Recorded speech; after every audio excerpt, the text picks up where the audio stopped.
إلا الله. بسم الله الرحمن الرحيم. الحمد لله رب العالمين وصلى الله على سيدنا محمد مبعوث إلى رحمة للعالمين وعلى آله وصحبه أجمعين. Alhamdulillah, Allah subhanahu wa ta'ala has blessed the ummah of the Prophet alayhi salatu wassalam. And we don't know whether the khair of this ummah fi bidayatiha or fi nihayatiha. We don't know if the blessing of this ummah is in the beginning or in the end of this ummah.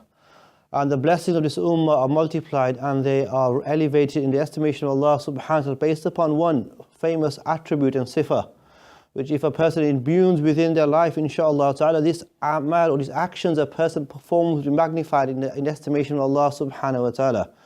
And this sifa is the greatest sifa, the sifa or the quality and the attribute of ikhlas and niyyah is sincere intentions. And this is for this reason that the Prophet ﷺ has said in many hadith, the most famous of which I'm sure many of us have heard and memorized, and which in fact appears in the first hadith of the grand collection of the compendium of Imam al-Bukhari rahimahullah ta'ala. And this is a famous hadith narrated to us by the great companion Sayyidina Umar radiyallahu ta'ala anhu, and he says, إِنَّمَا الْأَعْمَالُ بِالنِّيَّاتِ وَإِنَّمَا لِكُلِّ امْرِئٍ مَا نَوَىٰ. When he says, indeed actions are but according to intentions. And intentions are such which give reality to outward actions. It is said intentions are the soul of outward actions. And a person who performs an action with ikhlas for Allah subhanahu wa ta'ala, this will be elevated in the estimation of Allah subhanahu wa ta'ala. Sayyidina Mu'adh radiyallahu ta'ala anhu came to the Prophet alayhi salatu wasalam, and he asked the Prophet alayhi salatu wasalam for some advice. And the Prophet alayhi salatu wasalam responded to him. He says, Ya Mu'adh, he says, Oh Mu'adh, istakhlis fi amalik yastafiduka al-qalil. He says, Oh Mu'adh, have sincere intention in your actions, and even a small amount of actions will benefit you, will increase you, and will multiply in the estimation of Allah subhanahu wa ta'ala. And it is this attribute, ya ikhwan, that Allah subhanahu wa ta'ala will look to. He will not look to our outward forms.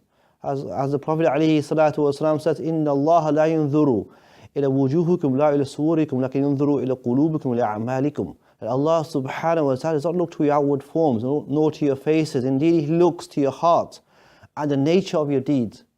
So let us become people of ikhlas for Allah subhanahu wa ta'ala. Whatever action that we may be doing, however small or however mundane we may consider it to be, that action in the estimation of Allah subhanahu wa ta'ala can be magnified.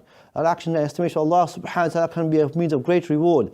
That action can be a means of us deliverance from the fire of hell and entrance into the expansiveness of Jannah, inshaAllah ta'ala.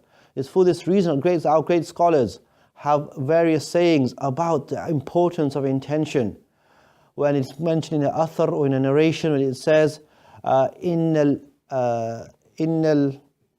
niyatul khair min amalihi. Indeed, the intention of a believer is better than his action. And how is that the case? Because when a person intends solely for Allah subhanahu wa ta'ala, there is no shawa'i, but there are no discrepancies and no dirt or filth within his intention. But as soon as the person he starts the action, it's possible that ostentation may enter into his action. It's possible the sum'a or the words of people praising him may enter into his action. And therefore his action, which was initially for Allah subhanahu wa ta'ala, thereafter is muddied and is sullified by the intentions for other people. So when a person comes and does an intention for Allah subhanahu wa ta'ala, is multiplied and magnified, and indeed is the first basis of any action which a person does. And it's for that reason that the great scholars of our deen, they mentioned the first hadith which I mentioned previously by Sayyidina Umar radiyallahu ta'ala, narrated by him from the Prophet alayhi salatu wasalam, that this hadith was mentioned numerous times in the beginning of many books. And it's also why when we start off any action, we start off in the name of Allah subhanahu wa ta'ala, the name of the Prophet alayhi salatu wasalam, to remind ourselves, to recalibrate ourselves, to turn our direction towards Allah subhanahu wa ta'ala in that action. Allah make us from those people of ikhlas, make us from the people who perform every action, whether it be mundane or whether it be from the mightiest actions of Islam for the sake of Allah subhanahu wa ta'ala. And the Prophet alluded to this when he said, about every action. When he said to Sayyidina Aisha, he said to Aisha, he said, any action which you do, even if it may be for the giving of a shaqq al-tamr, a portion of a date, let it be for Allah subhanahu wa ta'ala. And then the other extreme, the Prophet ﷺ mentioned, when he was asked, Man yujahid fi sabilillah, who strives, who fights for the sake of Allah subhanahu wa ta'ala.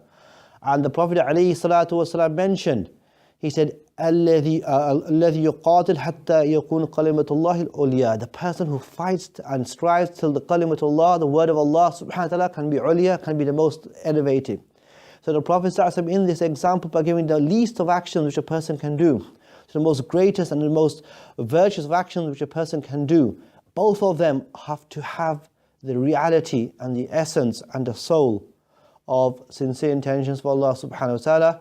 So Allah subhanahu wa ta'ala has directed al-mukhlisin, the people of who have the correct intention and the correct understanding for Allah subhanahu wa ta'ala, and make us people rectify intentions, and make us people who walk upon the people of ikhlas, and resurrect those people. قولي قولي هذا استغفر لي ولكم فاستغفروا إنه غفور رحيم.